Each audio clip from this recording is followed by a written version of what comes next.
皆様こんにちは。今日のお酒の話は情報についてお話をしたいと思います。情報はいろいろあっていい時と、あんまり知らなかった方が良かったな、いろんな情報があるかもわかりませんけれども、お酒に関しても同じことが言えます。知ってて良かった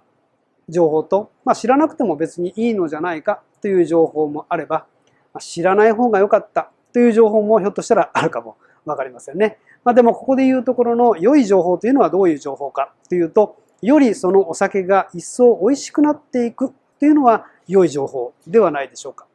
で、あんまりこれを聞くとですね、その味がよく感じられないというふうになると、それはあんまり良くない情報ということになるので、そこの取捨選択をしていかないといけないということになりますけれども、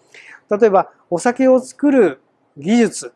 お酒を作る工程、どんな風にして作られているか、どんなお米を使っているか、どのようにして麹菌っていうのを繁殖させているのか、いろいろな情報があります。で、日本酒の世界っていうのはあんまりそういう情報を外部に今まで出していなかったんですね。で、そういったことを必要とせずに、ただ単に純粋に飲み物としてお酒を飲めば美味しいと感じていただければそれで良いという、そういう考え方が主流だったわけです。で、もちろんそういった情報がなくても十分楽しめます。例えば、絵を見に行ったとしましょう、美術館に。で、その時に絵を見て、いい絵だなというふうに思われた時の気持ちと、その作家がその絵を描かれた時の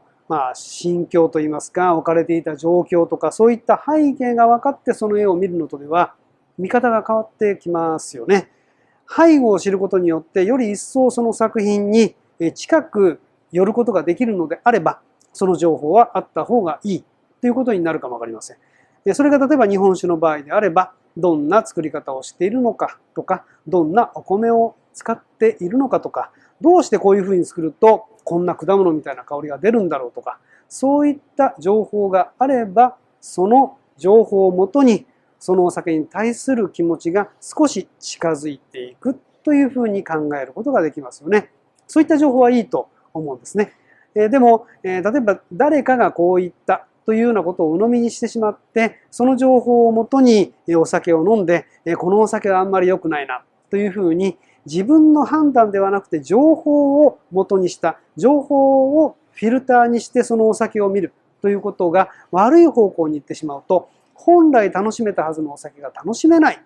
ということになってしまいます。これはもったいないですよね。せっかくお金を出してお酒を飲むということであれば、その対価として十分以上のものを得ていただきたいと思いますから、できるだけ良い情報を集めて、その集めた情報をうまく使って、より一層そのお酒が美味しくなるようにしていかれるのがいいと思います。そうでないのであれば、情報っていうのはほとんどいらないということになります。そんなものがなくても見て、綺麗だなと思う絵、素晴らしいなと思う感動があるのであれば、同じようにお酒を飲んで、これは美味しいと思っていただければ、それで十分だからです。